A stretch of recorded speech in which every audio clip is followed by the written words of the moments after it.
Hey, what's up, Liam? You're in there taking a nap right now. What's today? Today's Sunday. Again, had a nice family dinner. My birthday's coming up here, so they wanted to do, something nice for me, which was cool. Yeah, and again, it's just been really to see the kindness and love, the outpouring, for you and me. I was talking to, maybe it was Auntie Stacy that I was talking to about that, but it's just like, people are doing all these nice things for us because they love mommy so much, and it's a way for them to kind of, express their love, show their love, and step in her absence, which is, yeah, it's really encouraging, and it's making this, doable for sure. Had the trading school this morning. It's just cool, our new little routine. Again, just trying to be, just adapt with the change and pivot and not resist change, right? Like there's a book, Who Moved My Cheese, I read a long time ago, like 2008 or so, 2009. Real short and simple, but it's applicable here where if I just want to stomp my feet and like slam the door and like, I don't want, but it's supposed to be this way type attitude. The cheese is gone. Tomorrow morning the cheese will not be there. And I'm not happy about it, obviously. But,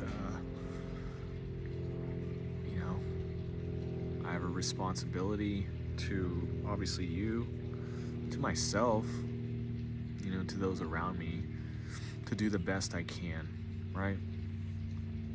So the best I can is not show up there crying that the cheese isn't there and dwelling on the past and but it shouldn't be this way shit. Again, all of these things I'm thinking and feeling, right? It's all there. All those thoughts, all those emotions, it's all there. It's like the sadness, the grief, the depression, it's never not there, right? It's just in this, literally, I've been able to go a few hours from time to time, but I just try to keep it simple and just say moment by moment, because any, thinking further than that, like, might be too ambitious. So I'm not. I'm just trying to keep it simple and get a process and a system that works, and I'm able to cope. And when those curveballs come, I'm able to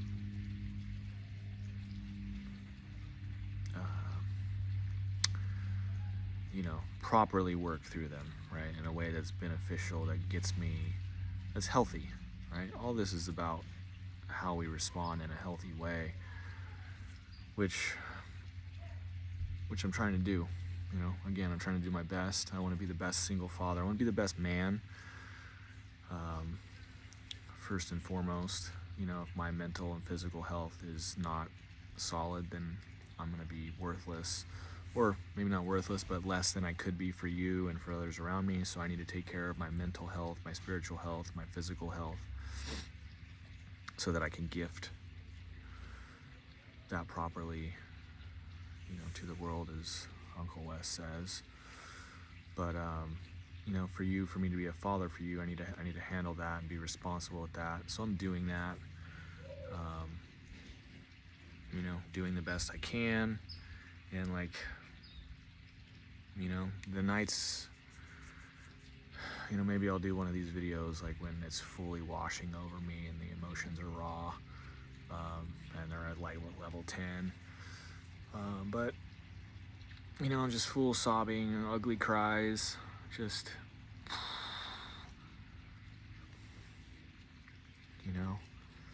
I just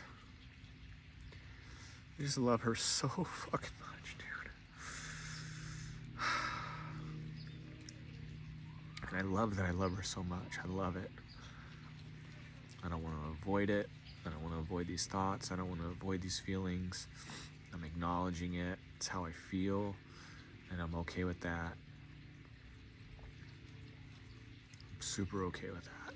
She was a special person, and I'm grateful that I had that much time with her. And I just,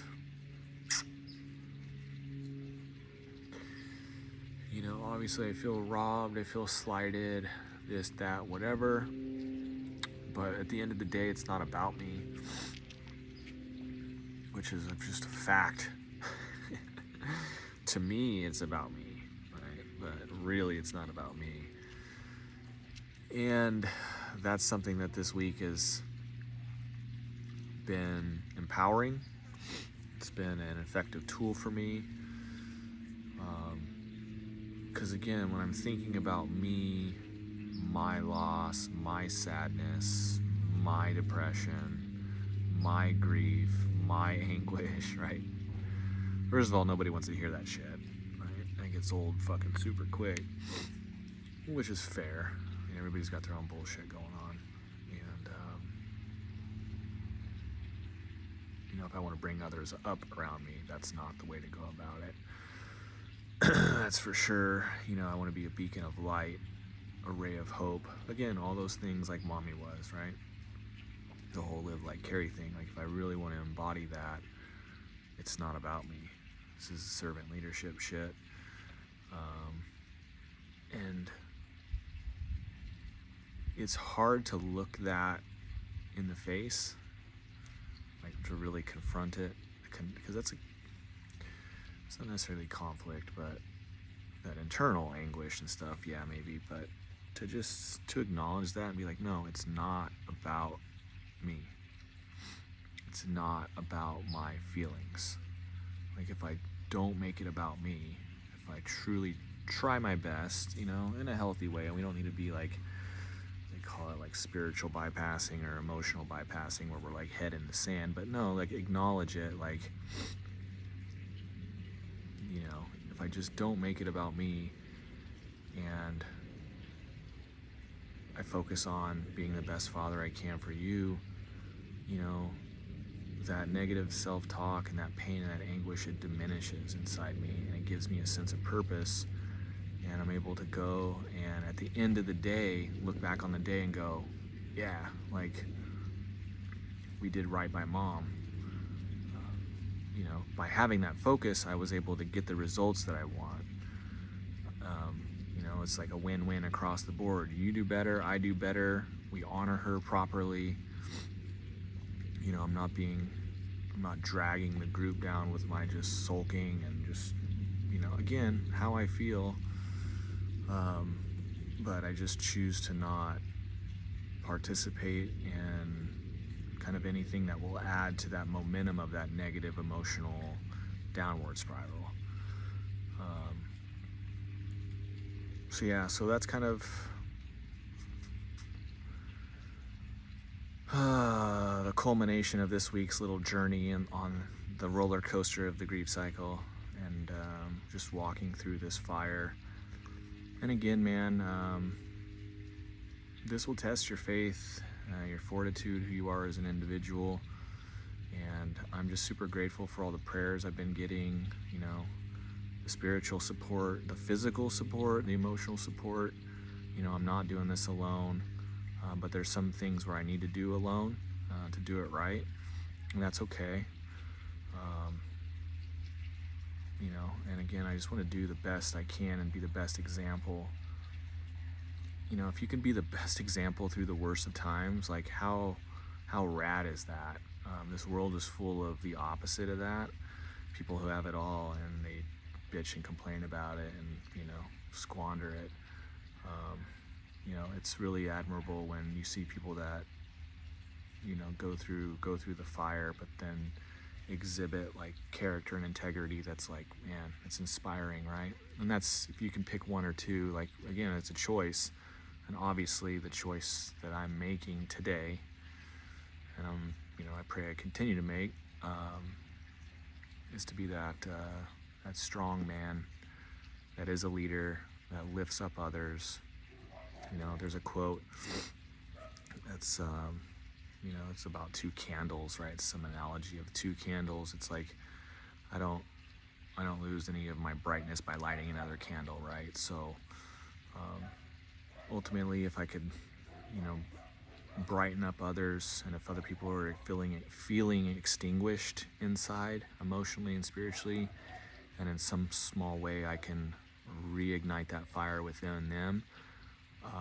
Fuck, man, like some of the support groups that I'm on and listening to, like there's a lot of people that are extinguished inside and they're super depressed and they're down.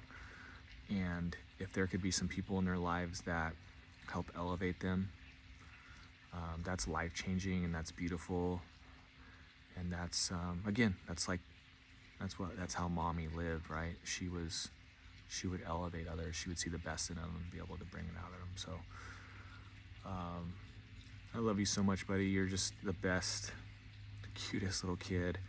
And I love our mornings together. I love our days together. I love our evenings together. And when I'm sitting there just completely, absolutely shattered and ugly crying, and I get to pick you up and hold you,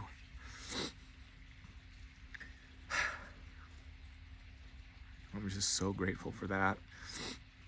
And your love and your energy. Man,